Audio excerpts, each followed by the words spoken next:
As the son and his wife arrived, their tense expressions were palpable and their smiles strained. "Hi, Mom. Hi, Dad. Long time no see.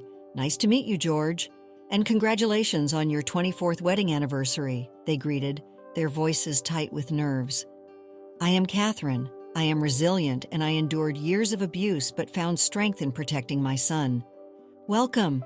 I'm so glad you both could come and celebrate with us today," I responded cheerfully, trying to ease their tension. "Today I've gone all out preparing the meal since you both came all this way. Dad cooked, but I'm not used to it, so I'm not done with the preparations yet." While Bobby sat down, accepting George's kindness despite his puzzled expression, Grace headed to the kitchen where George was. As I wiped the table, I felt the lively atmosphere that comes with family being together. "Well, the food's ready now. Shall we toast?" I suggested with the biggest smile yet. George offered me a glass as he spoke. "I want Catherine, who has had it the toughest, to lead the toast." Touched by George's kindness, I took the glass with a pounding heart. I slowly raised my glass and took a deep breath. "May this happiness last for—" Mid-sentence, Grace suddenly grabbed my hand forcefully and ran towards the entrance. "Run now!" she exclaimed urgently. Confused, I had no choice but to follow her due to her desperate strength. After we had left the house and walked for a while, we entered a cafe that came into view. Struggling to keep up with Grace, I finally stopped and caught my breath, relieved. "I'm sorry for the suddenness, but this was the only way," Grace said, shaking and turning pale as she explained the situation. "George, congratulations on your long teaching career," I addressed my husband George, who is 5 years my senior, with words of appreciation.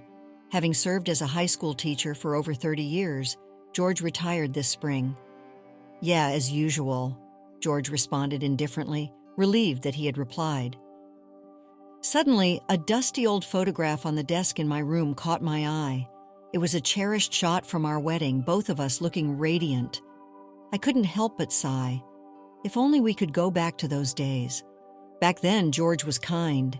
He would express his gratitude and appreciation daily, eagerly ate the meals I cooked, always accompanied me on shopping trips, carried the small bags, and made sure to check on my well-being. However, as our marriage progressed, he gradually began to comment on my household chores. At first, it was minor things like making the omelet sweeter or vacuuming daily, things he never mentioned in our early days. I was puzzled but pleased to think that George was finally opening up, and I happily complied. However, as time passed, his criticisms increased. When our son Bobby started elementary school, any slight displeasure would lead to harsh reprimands, and George was just as strict with Bobby. "If you have time to play, study, you're a boy, don't cry no matter what happens," he demanded. High academic performance from Bobby, who was still in elementary school, would scold him severely if he wasn't at the top of his class. This invisible violence gradually took its toll on us. George continued his reprimands, remaining mostly indifferent to household matters. When Bobby reached middle school, George's violence was no longer just verbal. "Why can't you score better?" Bobby had made just one mistake in a 5-subject test. Without trying to hide his anger, George furiously tore up the test papers on the desk. "Being at the top of the class is quite impressive, isn't it? It has to be perfect. Why did you only get this one wrong?"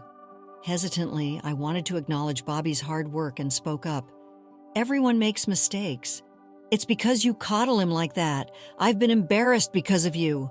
George raised his voice and finally raised his hand to me. All I could do was endure until George calmed down. I'm so sorry," I kept apologizing, telling myself it was just until George calmed down. If this appeased George, he wouldn't lash out at Bobby. To protect Bobby, I gritted my teeth over and over. Even when Bobby became a high school student, George didn't change. "What are you doing? Aren't you upset Bobby lost today?" After Bobby, who had joined the soccer team, lost a game, I was berated. It was Bobby's first game, and he was picked as a freshman. That, in itself, was wonderful. "Don't you get the point of being on the team if you lose like that?" George slapped my left cheek hard. Holding my stinging cheek, I desperately tried to prevent George's anger from turning toward Bobby.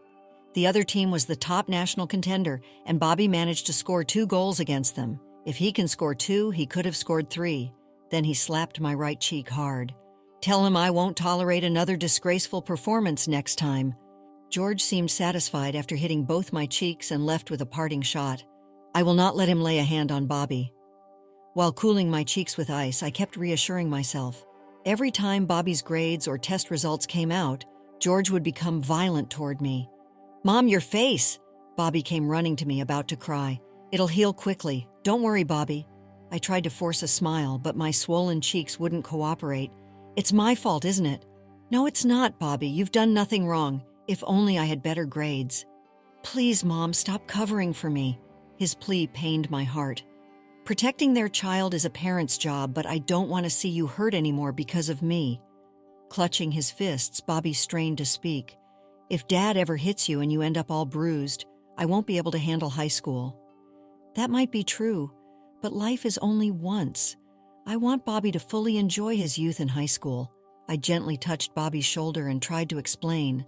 "Mom, your life is only once too. I'm fine. Besides, Dad's attitude is just for now. He'll surely return to the kind father he once was." I smiled gently as I looked into his eyes. "I'll try even harder not to cause any trouble." Sensing my unyielding stance, Bobby spoke weakly. "Just enjoy being yourself, Bobby. Leave Dad to me, please." He looked me in the eyes and nodded firmly. Then Bobby enjoyed his high school life and quickly became a college applicant. Bobby seemed to be choosing his college based on its proximity to home and worried about me. "Don't worry about Dad, but what about you?" "I'll stay here and live with Dad."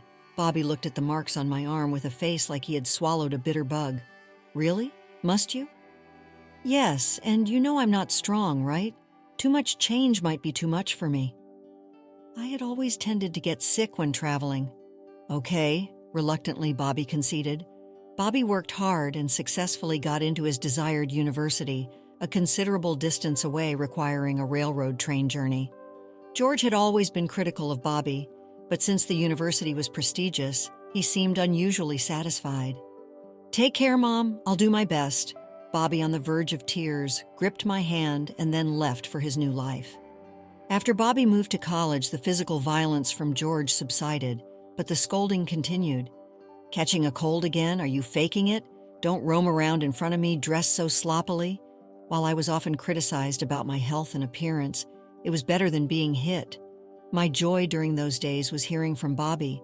He talked about trivial things like the seasons or his town, but I could always tell he was worried about me. "This year, the watermelons are really good and so sweet. I wish you could come and try some. That would be nice if I'm feeling well. I'd love to visit. The air is fresh, too. I think it would be a comfortable environment for you. Thanks for worrying about me." With Bobby keeping in touch regularly, I felt less lonely and could endure George's scoldings. This life continued for over 4 years, and Bobby graduated from college and married a local girl, Grace. "My wife said she'd love to live with you when I told her about you." That was a typical message from Bobby. Grace, now Bobby's wife, was an alive and cheerful woman, as I had often heard. "I wouldn't want to intrude on your newlywed life, so I'll just gratefully accept the food." After replying to Bobby, I quietly exhaled. I still couldn't let go of the faint hope that one day George would return to being the kind husband he once was, so I had no intention of going to live with Bobby. "It's okay, it'll surely be okay," I muttered like a mantra, enduring George's scolding. "Hey, where did you put my socks?" My mantra did not work, and George's harsh words fell on me relentlessly every day. "The socks are right there, not these. Today is important. Do you think I can go out in these wrinkled socks?" George complained about socks that had only been used 2 or 3 times. "But these are the newest socks we have." "Really, you're useless. It's basic manners to iron the socks daily so they don't wrinkle. If it's the same tomorrow, I won't let it go." Leaving behind these unkind words, George left the house. Even though I knew he wouldn't look back, I hurriedly called out a goodbye. He's counting on me, so I have to respond. Ignoring the pain in my heart, I busied myself with household chores. I continued to endure George's unreasonable demands alone, and now years have passed. Upon his retirement, George seemed a bit calmer. It would be a lie to say I felt no anxiety about spending more time with him in the future.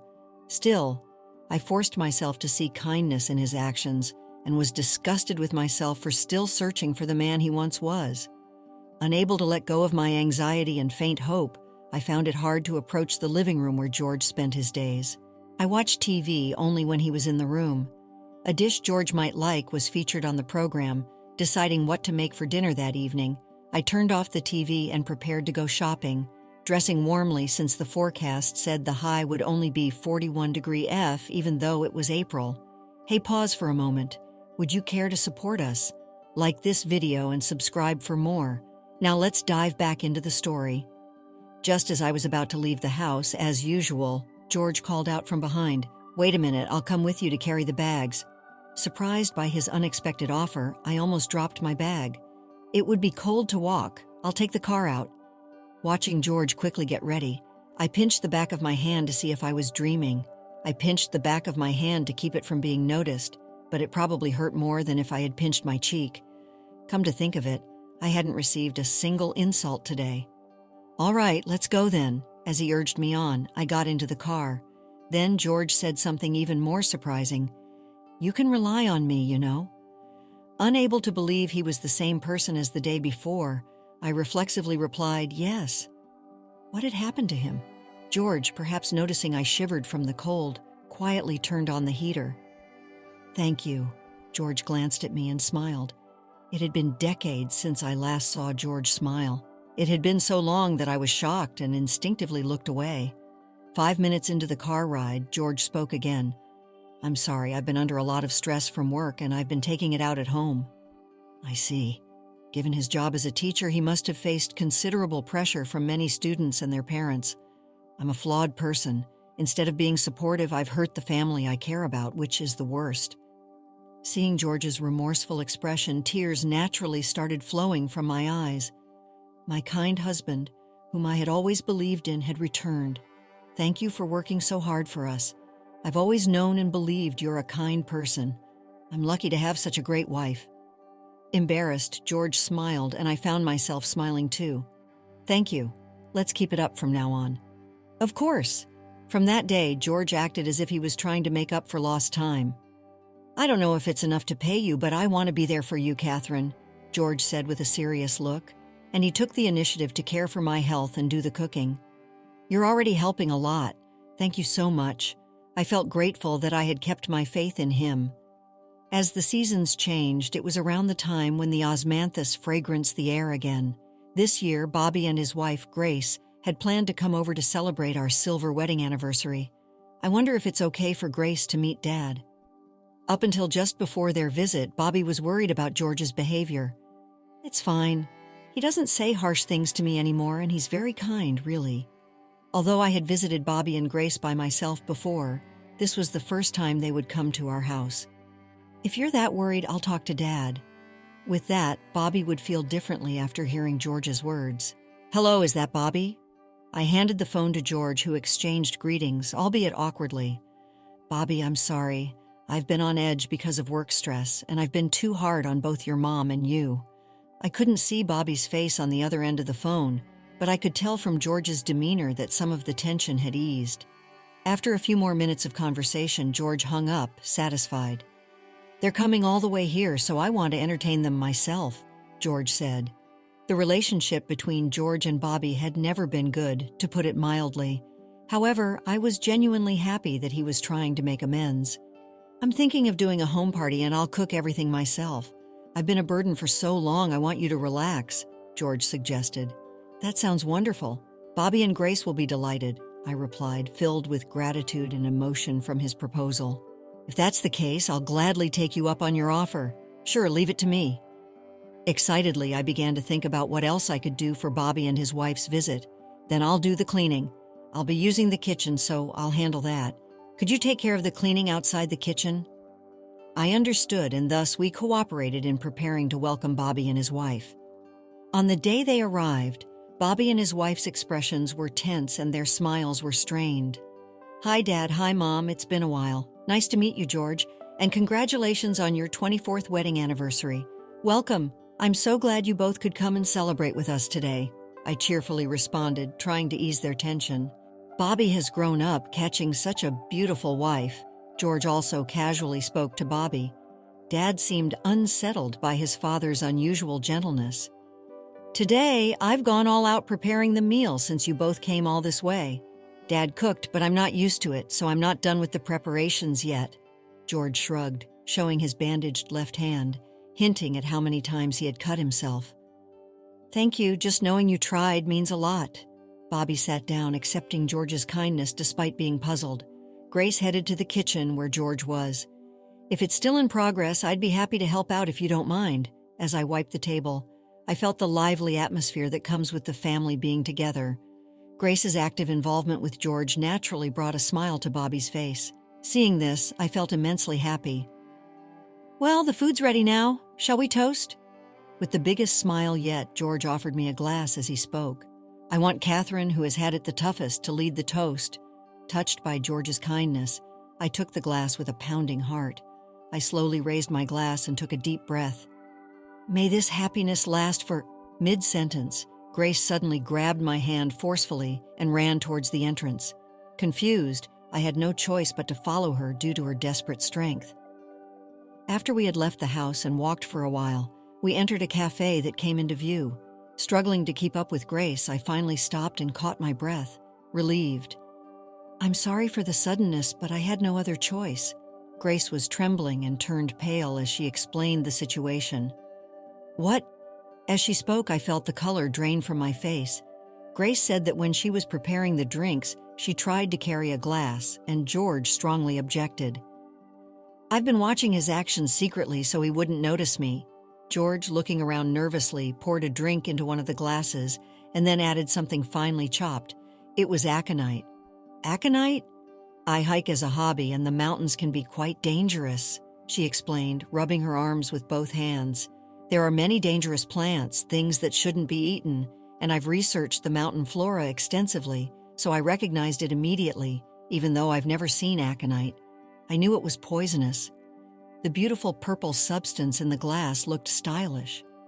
I had no idea it was poison. Shaking with shock, my thoughts froze from the sheer horror of the revelation. It was Bobby's phone call that snapped me back to reality. Mom, are you okay? Yes, I'm fine. Are you safe?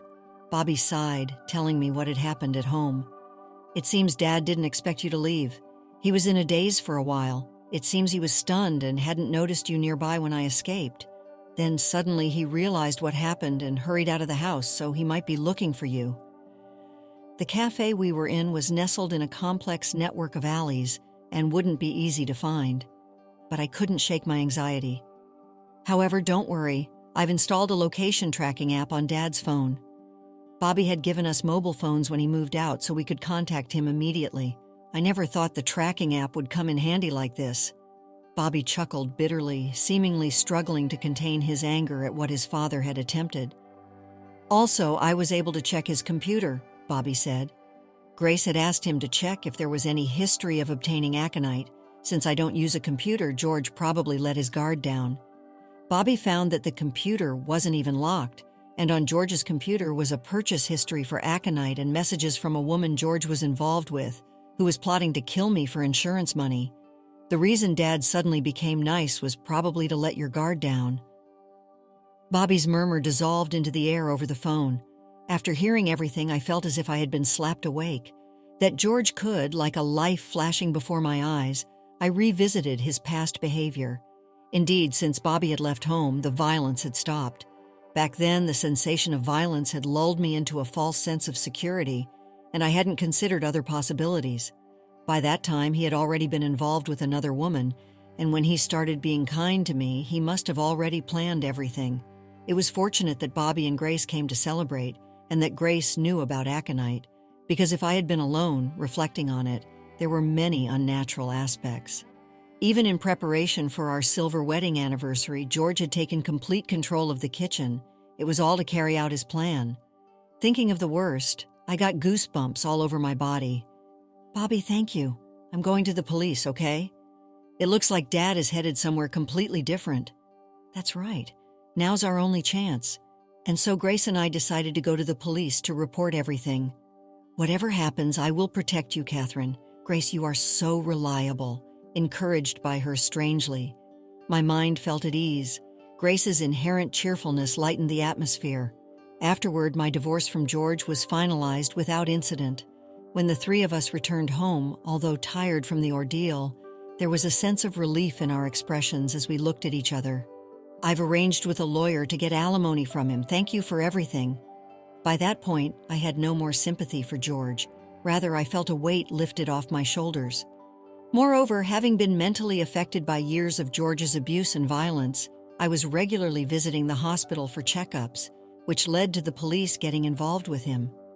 With Bobby's help, we quickly located George, and the alimony was paid out of his pension. "I'm really in your debt. It seems his mistress got what she deserved too." The woman who had conspired with George was quickly apprehended thanks to the information found on his computer. "It looks like I can live without fear now." My heart was shredded by the betrayal of George, who had supported me for so many years. Yet, trying not to worry them, I forced a smile. Catherine, if you're okay with it, would you like to live with us?" "That's a kind offer, but I'll be fine on my own. If my frail health were to cause trouble for Grace, I wouldn't want to burden her." The last thing I wanted was to be a burden on my son and his wife. "We want to protect Catherine, who once selflessly protected Bobby," Grace said and then hugged me tightly. Grace in front of me, Bobby with a gentle expression, nodded in agreement. "Thank you. It would be reassuring to have both of you by my side always." With that, I moved in with Bobby and Grace and started a new life. My only concern had been my health, but since moving, I felt unexpectedly revitalized. Thanks to that, I've been able to do things and visit places I had previously avoided, making every day feel fresh. Today, I woke up with the sunrise, opened the window to breathe in the outside air, and felt enveloped by the humid air typical of summer. After preparing breakfast, the three of us gathered around the dining table. As we finished saying grace, I grabbed the mayonnaise. "Mayonnaise goes on fried eggs," I said firmly to Grace, who was about to put sauce on hers. "No, Catherine, it has to be sauce."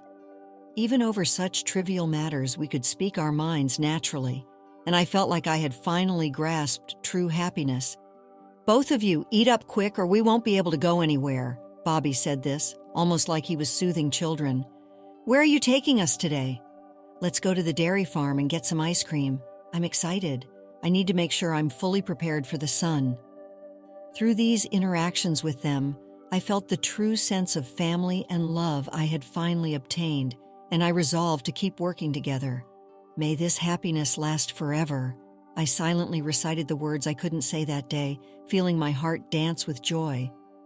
After experiencing the full journey of our story, we'd love to hear your thoughts. How did the story resonate with you? Don't forget to like, subscribe, and stay blessed. Thank you for watching and see you in the next story.